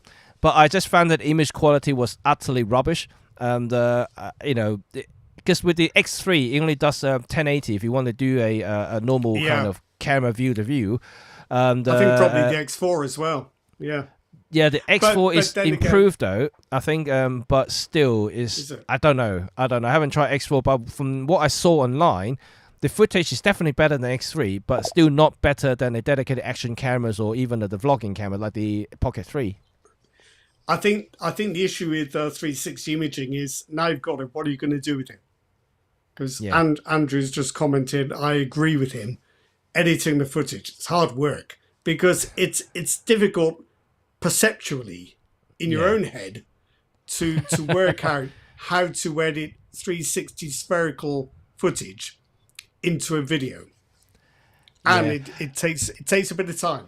Well, you know what? Yeah, I mean, from the editing point of view, what I found that if you use the mobile phone to edit is actually easier than the desktop. It's easier, because you can actually swing around using the gyro sensors in the phone to quickly change the action and smoothly as well. Change the angle. I think it's much more intuitive to use the phone than the actual desktop app. So for anyone who hasn't tried these cameras, it is a very weird experience because you have to remember you're filming everything. Yeah. You can't move where you're standing, but you're looking at everything simultaneously. So when you transfer the video to your phone, even after you've shot it, you can just move your phone around and look at different parts of the scene. It's just a weird, uncanny thing. It is. I mean, I have to say, it's fun. It's fun, but you will very soon get bored of that fun, and then you deal with you have to deal with the reality that the footage is quite rubbish. When you're so used to high quality footage from your camera, from your normal cameras, and you realize that the X3 isn't all that, or maybe even the X4. I haven't tried it myself, and but yeah, you're not going to get the same sort of resolutions or detail that you gain from a proper camera, unfortunately. However, if we're comparing it to action cameras, yep, the X3 has a pretty decent 4K single lens mode, and I imagine the X4 does as well. So it's effectively like an action camera as well. So you take your pick. But yeah, 360 is a tricky kind of thing. It's like shooting in 3D. That's amazing. How can you use it? That's when it becomes complicated. Yeah, absolutely.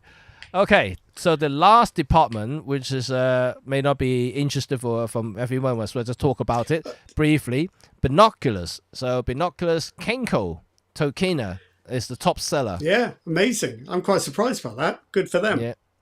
I believe in this department is more price oriented because most people buy binoculars are not the professional type who need the highest quality binoculars, because binoculars will range from like £20 from Amazon all the way up to like £5,000. Yeah. The range is crazy, and then so if you only use the binoculars to spot birds or something from far, even just for sightseeing, you're not going to spend $5,000 on a pair of binoculars. All you need just something that will magnify the scene in front of you, so you can see what's out there. So a £20 job might just do fine. So I think this is very much price dictated, this category. I think so. It's quite good seeing Nikon in third place, because from in the past when I was doing guides to binoculars, Nikon has the advantage of a respected brand, but also sensible prices. So that's quite interesting. But I can't get on with binoculars. I can't get my binocular vision. Don't laugh. Serious. I can't get my two eyes to cooperate. Yeah. For binocular vision. Well, so I'll have a telescope instead. Oh, the telescope, yeah. Or use a long telezooms. No, you don't. You do the job. Well, GG Wildlife say that my wildlife binoculars are Nikon's, and Mike Cruz, he's got the Canon 12 times 36 IS. Ooh, that's a nice one. Yeah, they're expensive but incredible. Those I IS have ones. I have the Olympus. Of course, I have the Olympus binoculars, and then of course, I have to say, like bang for buck values, they're not bad at all. Especially if you go for the Pro range, which is not too expensive. I think my Olympus binoculars is about £300, I think, but it's really, really sharp, and the images, although it's not IS, so depending on your magnifications, you may find it a bit shaky, but otherwise, it's pretty decent. The range is good, and the image quality is just like any other Pro lenses. It's very sharp, even in dimmer light situations. I've got a new product for 2025. An adapter to turn your telephoto into a spotting scope. An adapter. Oh, that would be good. Well, yeah. So you brought along your Olympus 300 f4. Yeah. And you think, do you know what? I don't want to be looking at the back of the camera all this time. It'd be just nice to put an eyepiece on and use it like a spotting scope to see what's going on. Yeah. So Chuck L said, I see a lot of people using their smartphones with a good monocular. Yeah. Are you talking about those long zoom that you can get on the market? I have one of those. No. I think they're proper. Oh, the actual mount on it. Yeah. Oh, I see them. Yeah. Now I get what you mean. Yes. Okay, that's cool. Yeah, that's quite smart. And this side, who was screen, what no night vision goggles. Oh, they're probably rolled. I don't think there's a separate category for those. They're probably rolled into those binoculars figures. Yeah, I would imagine. But I think even those night vision goggles are very niche, very specialized area, and it's not a common thing like I would have thought. Yeah, if somebody's buying a pair of night vision goggles, I'd want to know what they were doing. Seeing cheetahs at night. Oh yeah, of course, yeah. That's what I was thinking of. Yeah. Yes.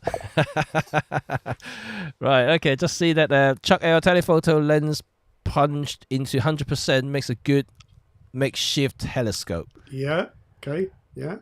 John Young Nikon had that adapter for mount lenses. Oh, I Oh, didn't so know is that. that an eyepiece for a telephoto? Oh, Yeah, so that must okay. be what he's referring to. Yeah, it's interesting. Right.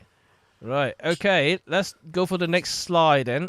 So remember what we just talked about. These are a roundup for the year. So these percentages, the market shares, are based on 2024 sales figures. But now, as we are looking into 2025, so I looked at the BCN website, and now I found this is a weekly sales figures.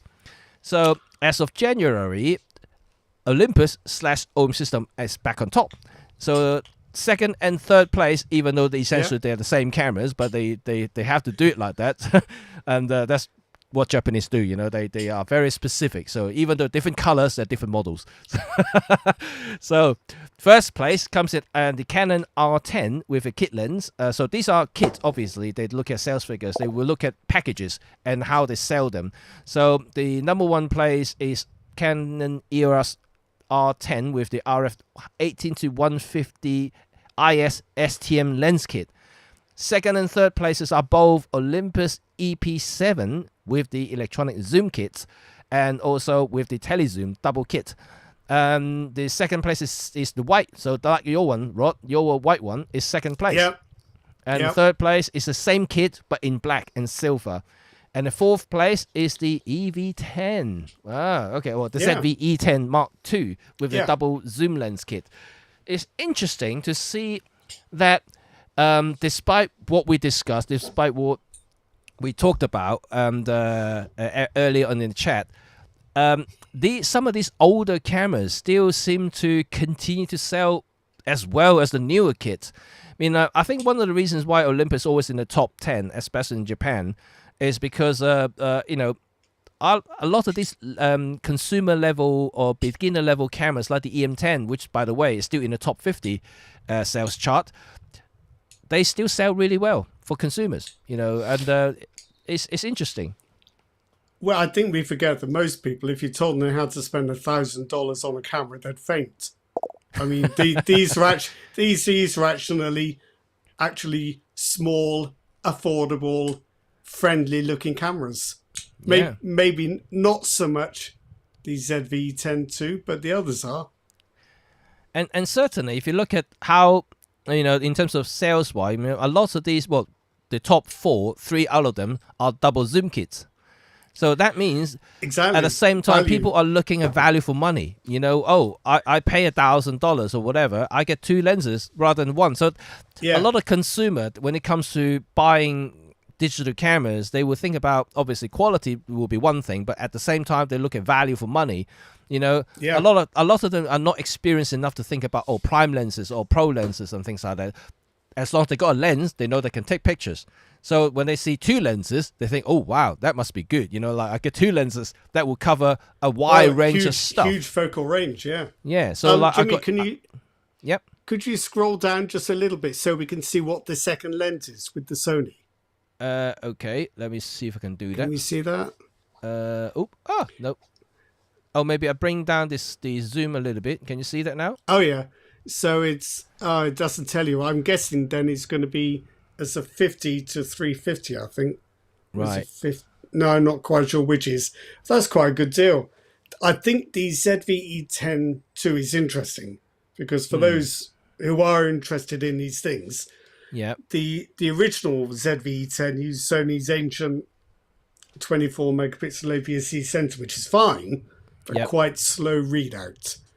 But this one looks like a modest upgrade, but it's got a much newer 26 megapixel sensor from the FX30. So it's quite a good deal. It's like getting an FX30, but cheap. So interesting comment there, and none are full frame. No, exactly.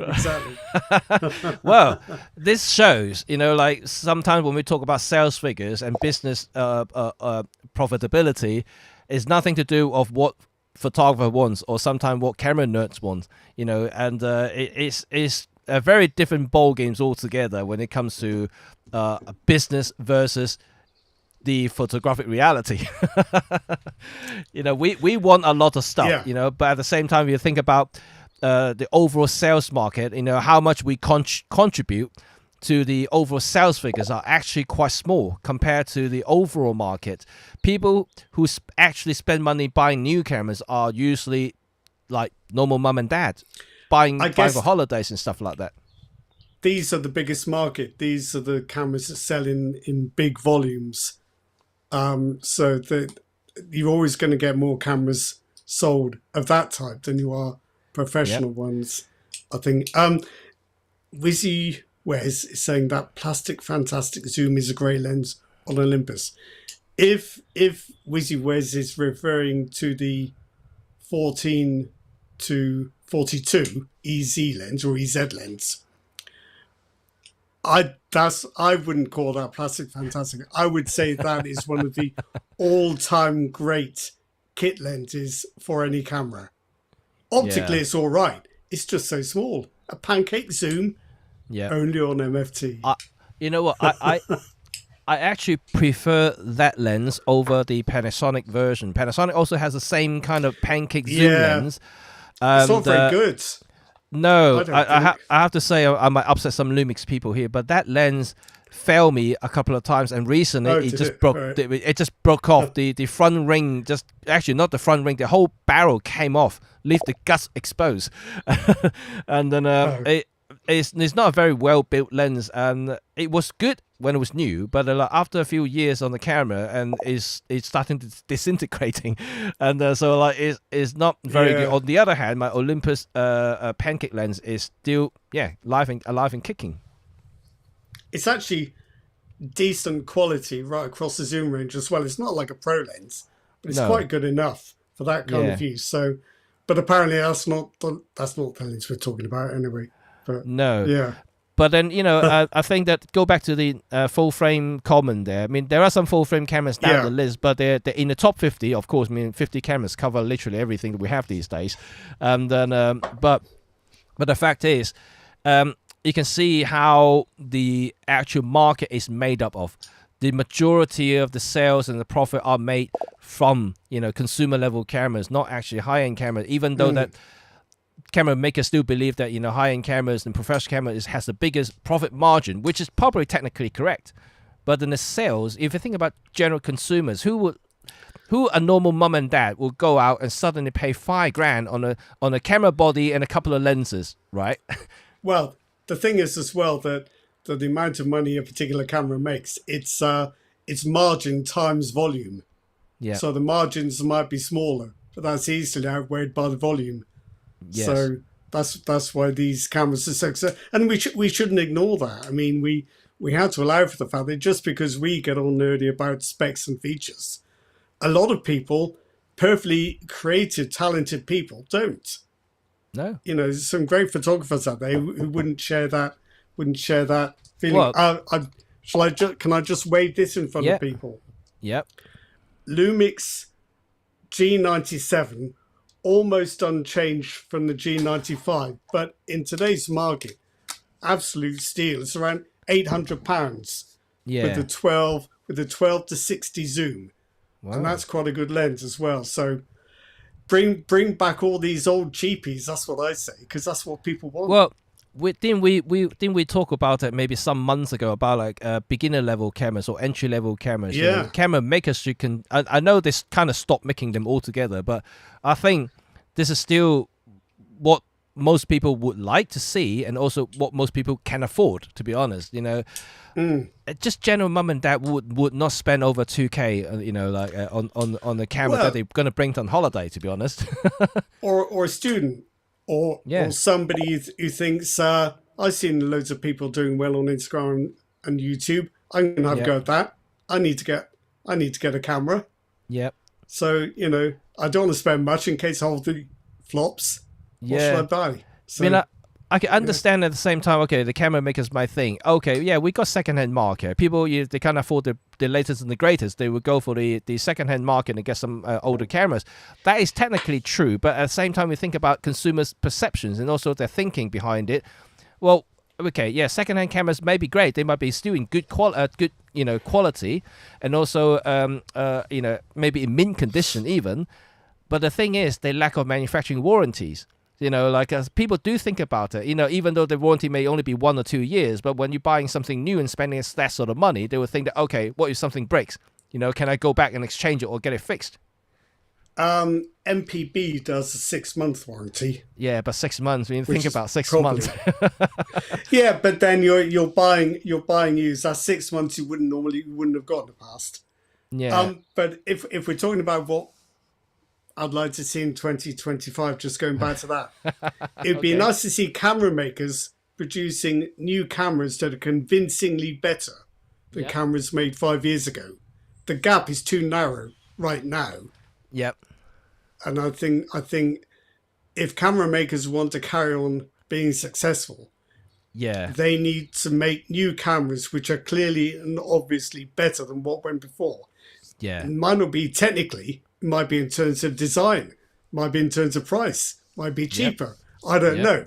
But new cameras need to be more obviously better than what's gone before, I think. I think so. But like I said, at the same time, I think we reached a point. If you're a photographer, you're a genuine photographer who prefer visual art and taking whatever beautiful is in front of you, I don't think you care too much about some of the latest features. So I think we reached a point that the camera's becoming too good for what we need, and by any means, whether it's going to be resolution, we discussed about resolution, but whether it's going to be ISO stuff, shooting speed, and don't get me wrong, those are cool things, but how many of us can really utilize those features and advancements?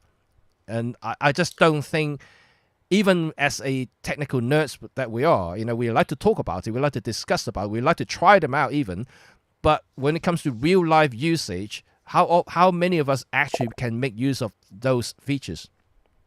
Well, looking at your list there of what people actually buy in Japan, is it worth asking a question? Have camera makers priced themselves out of their own markets?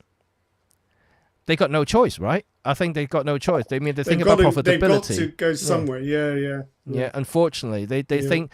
If they look at the balance sheets, I don't know whether they look at this chart. In terms of sales. I'm pretty sure they have some sales figures themselves, but they must have weighed them out, and they're saying that, okay, even with the sales figures coming from these low end cameras, still can't balance the profit that they can make from high end cameras. No, but then again, it becomes increasingly cheaper to keep on making an old camera. Yeah. So it's volume of. It's you've paid off the development costs and the tooling costs. The unit cost after about 5 years just gets lower and lower and lower. So there must be a margin in continuing to make old cameras. The Canon EOS R100, amazingly cheap. Admittedly, it uses technology from what it'd be something 20 like years old. No, not 20, 17 or 18. No, but it is old tech, but it's cheap. Yeah. And so, I think there must be some scope there for camera makers to carry on making things that work perfectly well. Yep.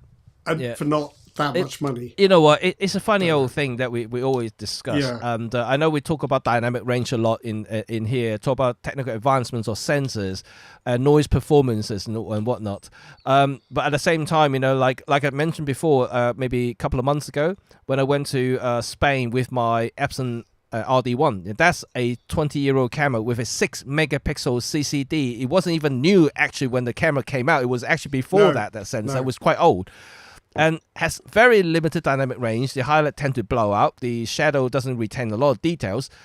But the thing is, I still came up with pretty decent pictures. I think given the fact that if you learn about the limitations of the sensor, how much you can push them, you tend to work within those boundaries, and you can still take great shots even with some old tech like those. So that doesn't really stop people using much older gear. Well, I think I've got a slightly more recent comparison. I've got an 11-year-old Nikon D610, 24 megapixel full frame, and I've got a relatively new EOS R8, 24 megapixels full frame. The Canon only has advantages for certain situations where it's autofocus, it's better autofocus matters, and for shooting video. If I'm doing stills photography, there's really very little to choose between them. Yeah. But just about 10 years difference in when they were designed and made. So I think this is the issue for me, that the cameras we need have already been made. We need something new to move it on a bit. Yeah, I think we do. Not just a little bit here and a little bit there. But then what's next, though? You know, anyone can chip in here. What's next? What will make you want to buy a new camera? And whether it's going to be 2025 or in the future, you know, like what, you know, if you got something really perfect that you're using right now, you know, there's absolutely no reason to upgrade or change. What type of camera, what sort of advancement would you like to see, or what will make you want to upgrade that over that you think that you already have right now? I think that would be quite interesting. modular mirrorless camera. So well, like the GRX. GXR, yeah. So like I finally decided my EOS R8 sensor isn't really up to it. I can unclip it from the back and slot in a new one that's more modern. Or if I decide the viewfinder is just not any good anymore, press the little button, slide it out and put in an upgraded one. Just a more modular design where you don't have to replace the entire camera just for one bit of tech or one little feature. I can see all sorts of problems that camera designers will be able to offer, but that would be useful to me. Or like the old Exacta cameras where you could slide off the viewfinder and just look at the focusing screen. That'd be quite cool. But of course you can't do that.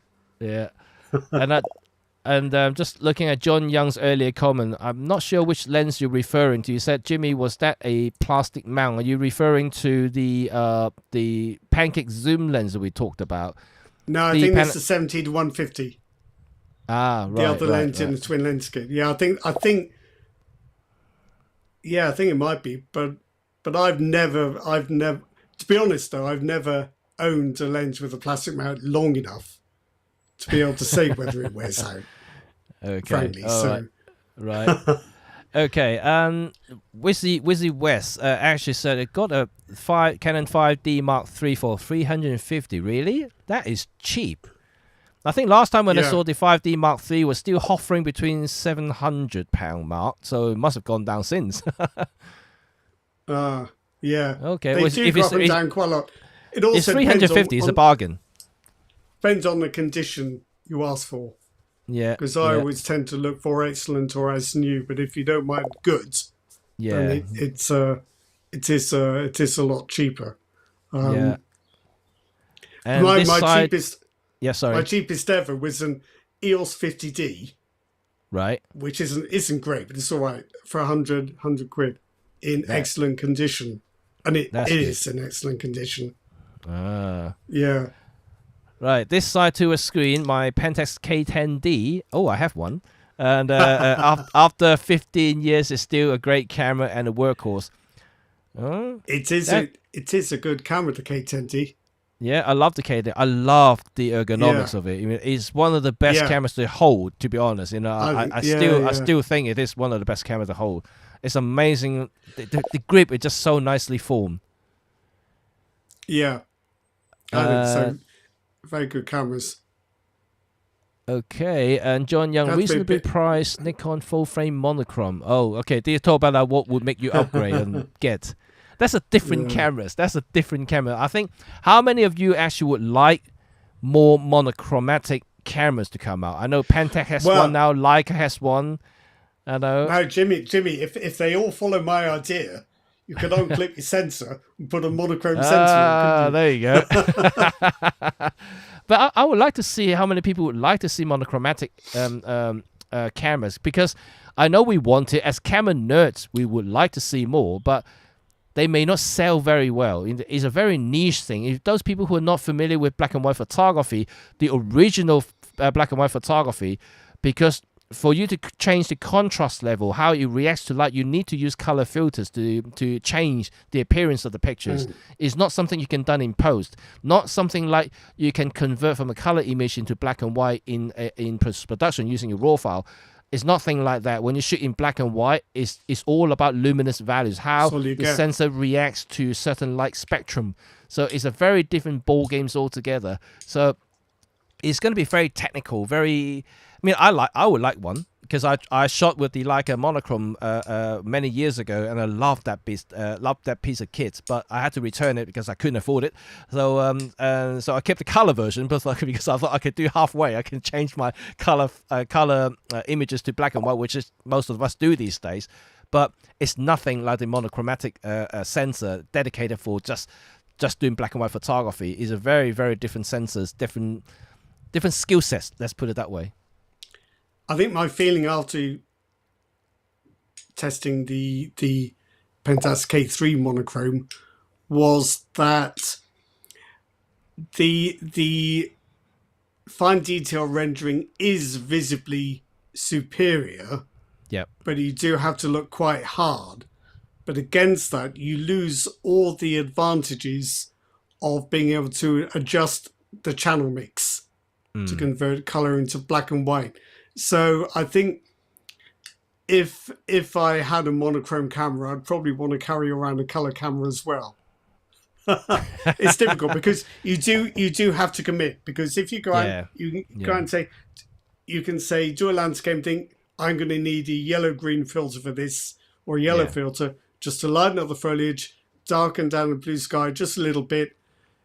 You can do that, but you are committed. There's no going back later. You can't go back later and say, oh, I wish I put on a red or an orange filter. It's too late. Yep, exactly. It's one off. Yeah. And then once you've done it, once you make that choice stays. Unfortunately. I mean, we all had to do that back in the day with film. Yeah. But then there was no alternative.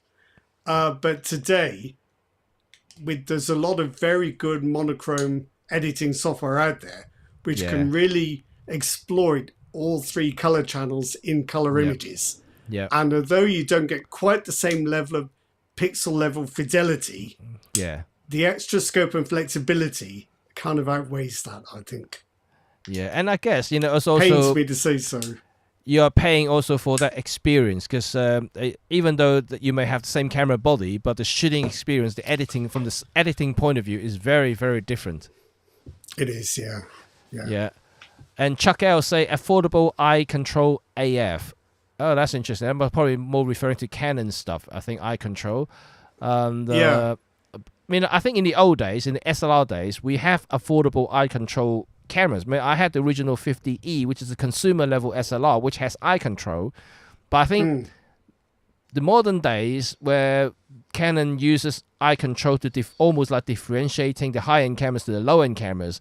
So only the R3 and the R1 has eye control. So like all the other cameras don't have it. So I very doubtful they're going to introduce eye control into the consumer level cameras, because I think they're going to reserve that for the high-end cameras. Probably. I mean, me was going on about top panel LCDs. Yeah. I've got another thing, and we were talking about aperture rings. Yeah. Cameras do have to have focus point joysticks on the back. Oh, joystick, yes. Because joystick. I'm using the Lumix G97, great camera, except it doesn't have one. Changing a focus point, that's a pain. My EOS R8, great camera, would have been an excellent camera if I had a focus joystick, but I don't. So I think those are so useful I mean, you can leave the camera to choose your own focus point if you like. That's a bit risky. Can be all right for just quick shots. But if you're going to use a single focus point, like I almost always do, I would like to have a focus joystick.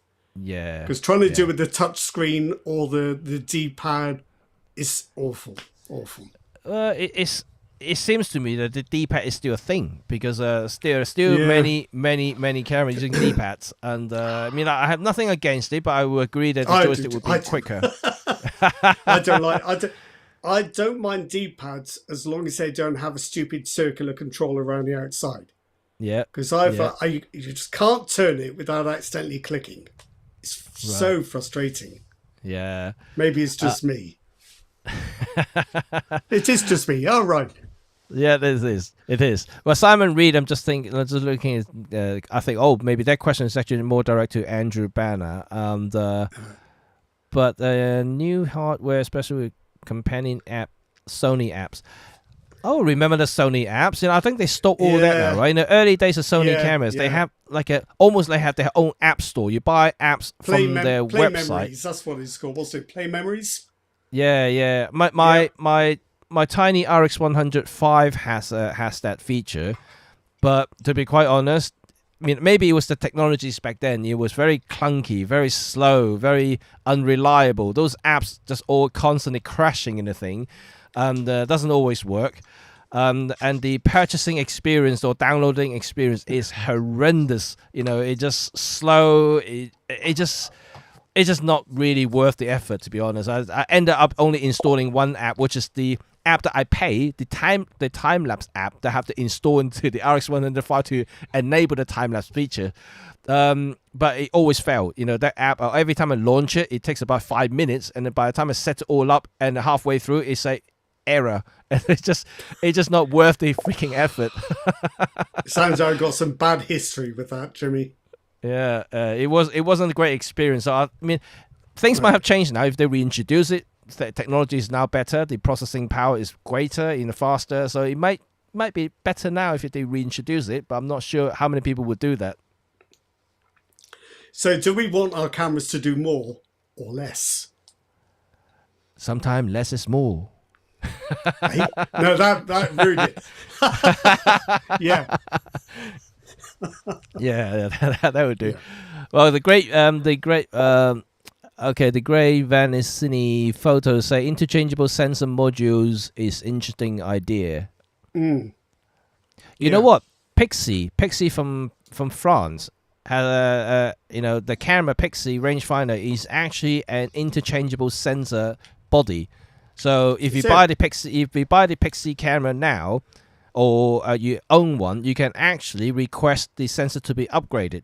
So I think they have upgraded the sensor last year. You can actually upgrade it to that sensor if you got an old Pixie. So if you buy the Pixie camera now, when it comes to upgrading again, you could potentially request for an update as well. Yeah, but that's a job for the service center. It's not something you could do yourself. No, unfortunately, but at least you can change it. might still cost you half the camera costs. So let's see. Andrew Banner, talk about upgrades. Anyone remember the Minolta program cards? I don't. I remember them vaguely. I could never afford technology at that level though. When I was just starting out, I had a Praktica L2 for heaven's sake. So well, GG Wildlife actually remember for the Minolta Dynex 7000i. Okay. I have, I'm not really a Minolta fan, so like I don't actually follow Minoltas back in the days. That is interesting. Though, what do these Minolta program cards do? Do they like bring new features or something? Would I be right in thinking they were optimized for different shooting scenarios with shutter speed and aperture, that kind of thing? Okay. Don't know. Right. Perhaps Andrew will be able to tell us. We shall wait for Andrew's answer then to exactly what this program does. That's not such a bad idea to bring back. Imagine if you could slot in a sports card to your EOS R1 or whatever, or a basketball card or a soccer card that tweaked seriously, that adjusted, that optimized the AF for that particular sport. But then again, they think about it, you can literally do custom setting these days. Just specifically set up something and put in custom mode. How long would that take? I'd rather just get a card out of a little plastic wallet and stick it in, instead of going through all the Canon menus. That may be true. May be true. Yeah. But it's interesting, right? It's interesting what we have these days, and just to compare what we talk about, or maybe summarize what we talk about today, and then we can probably just summarize and end it. It's interesting to see the BCR charts and the sales figures, and to compare to what we camera nerds like to see and want.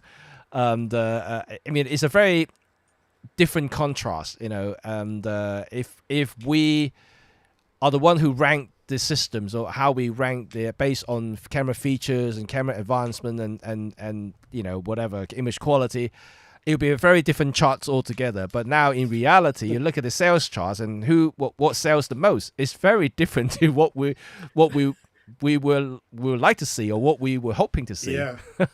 Very, very different. That's right. I mean, that's been the takeaway for me. That whatever we think, nobody pays any attention. They just go and buy the cheapest thing with 2 lenses. Yeah, basically. Which is fine. Maybe that's what we should be doing. I don't know. Yeah, maybe all we should do just reviewing all these cheapo cameras. I don't think I've ever used an R10. It might be better than I think it is. Maybe that should be the thing. Well, you got the EP7. Your EP7 is a good camera, so that I can understand. It is a terrific camera. Yeah, I've never used it with the 70-150. It wouldn't have occurred to me. But that's an interesting proposition. But these twin lens kits always do really well on Black Friday. Yeah, people love them. Yeah, I think it's still the value proposition when people see 2 lenses for a price. Say, oh, then you look at the camera with 1 single lens kit, or maybe a pro lens kit. They'll think, oh, that costs even more than a 2 lens kit. So why do you want to pay more for 1 lens? And then why don't we just go for the twin lens? Exactly. Yes, so it's a real money saver. People think as well. The bit of future proofing as well. Yep. But that certainly is very interesting today. But in terms of what we gear nerds like to see in 2025, and if you guys haven't thought about it or join us early enough in the beginning of the chat, please remember to say put some comments down below and let us know your wish list or something you would like to see. Not just for Micro Four Thirds OM system, but other manufacturers or other brands that you may already have cameras. That particular brand like Sony, Canon, whatever you're using right now, something you would like to see them making or introducing in 2025 and beyond. That we'd like to see that. I think for us, we already kind of discussed it. Rod has a list of things that he wanted, and I have a list of things that I would like to see, i.e. aperture rings back, from any manufacturers. That will be something that I'm hoping to see. I doubt it, though. I'm very doubtful that anyone would do it, unless you're Fujifilm. Actually, and Sony G Master lenses have the aperture ring as well, so good for them. They do, So good for them to bringing back that. And maybe just throw one more thing into the wish list is that I would like to see more lenses from Chinese manufacturers. They are already starting a lot of these autofocus lenses. Good or bad is one thing, but the thing is they have given us choice. To suit your budgets, to suit your needs. I mean, there are good Chinese lenses, but there are also bad Chinese lenses. But those bad ones tend to be really, really cheap. So if you're just beginners, if you don't mind learning about photography, sometimes not just about image quality, it's about learning how to use your gear. Some of these cheap lenses could be a very good option because they are so cheap. You don't have to spend like hundreds and hundreds or even thousands. Some of these lenses are going for $50 or 50 quid. That you can't get better than that to learn photography. If they break after 3 months, at least you're not losing a lot of money. It's just 50 quid, and so they are good. And I want to see more variety from them as well. At the moment we seem to stuck between this wide angle and mid prime level focal length. I would like to see longer tele lenses from China. They haven't gone any really longer than 75, to be honest. Most of them are still between 16 to 50 or 75 range. Yeah, I think they've still got an eye on the video market, really, where these longer focal lengths aren't that popular or not that useful, maybe. But, I don't know. I mean, I would like to see more variety from them, and even more for more mounts, because they've done some great jobs in terms of introducing aperture rings on different platforms, where people don't even make them. And that's interesting. Like I use Viltrox lenses that has aperture ring for Nikon lenses, for Nikon mount bodies. So Nikon don't do any lenses with aperture ring, so that is actually good for me. I quite enjoy using them. And so it's given us options. I mean, let's put it that way. So I like that. So as a photographer, I know that we always say that, you know, the native lenses from their own brands are the best ones, no doubt, but you're paying for it as well. So for someone who may be on a budget, you know, sometime I think you shouldn't be undermine or overlooking some of these cheaper option lenses, right? No, indeed. Because photography, I think, at heart, photography is relatively simple. It's just camera makers who've made it complicated. Yeah, really. I just like lenses in general. I mean, we talked about it. Sometimes it's the lens that drove us into a system, and certainly there are some amazing lenses from each lens makers and camera manufacturers. That's without a doubt. But some of these lenses can be extremely unaffordable, and so here's my last thing. Then, what if Pentax brought back the K1000 and made it digital? Metal body. Metal body, no autofocus, just the shutter speed and aperture, and that's your lot. Takes old school Pentax K lenses, which have those things anyway, you know, have aperture rings anyway. Just take a step back and... An advanced lever. How far do we go? A very basic, literally digital version of the K1000, original K1000. Yeah.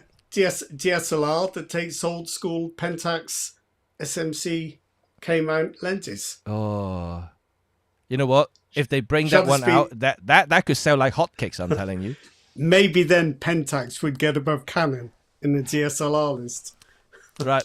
Just to summarize it, though, to finalize it, wouldn't that be easier or cheaper just to do that? Just to swap that analog guts out, put the sensors in there, but maintain all the analog features like the mechanical advanced feature to cock the shutter, you know, just like the RD1. And just a simple motherboard. You don't need AI features, no autofocus. You're using old manual focus lenses. You just have to mount, right? Just have to mount. Yeah. And you don't even need the LCD screen to play back your images, just like the Leica did, right? Without LCD screen. And just really. a full analog experience in a digital term. Well, the thing is, if you don't have a screen, then you really could power it with the advanced lever, because all it's got to do is give a little bit of electrical power for the metering, and you're done. And we always complain about battery life. Yeah, that battery will last about like 3,000 shots before it runs out. Well, it's also an optical viewfinder, no power consumption. Yep. You just need enough power for the meter and the shutter. Oh, look, we got one buy already. Someone was buying the K1000 straight away. Oh no, Andrew Banner had to do that joke. Oh, I just wish I thought of that. So yeah, you could just have a mechanical shutter. Didn't need any power. So you do need a film advance, well not film advance, but an advanced lever just to cock the shutter again. Perfect. We made a camera. You know what, Rod? I think we should start a Kickstarter campaign. Just make a camera like this and ask for crowdfunding. We might actually have the next big camera out. Well, who would we ask? Ask Pentax to come on board. Can you give us some technical help? Would you support it? Just sell us the old blueprint of the K1000. Give us the right to use it, and we'll sort the rest out. Yeah, that will be quite cool, right?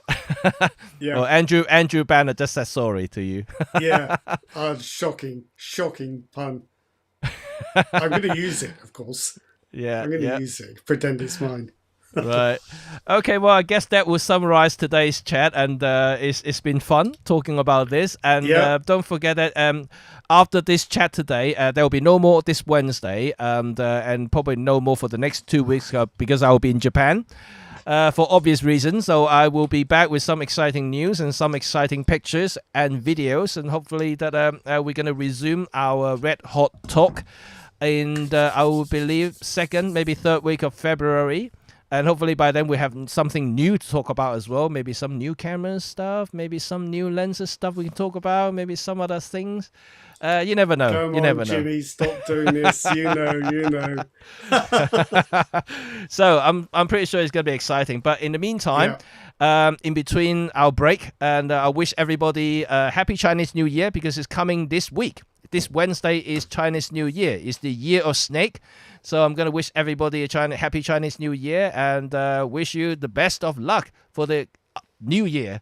And we're going to make some more new contents, new discussion, new photography, and hopefully we see some new gear from every major manufacturers. That will be another talking points for everybody. And hopefully you guys will enjoy your time until next time we speak, hopefully in 3 weeks time. And everybody enjoy yourself, take some great pictures.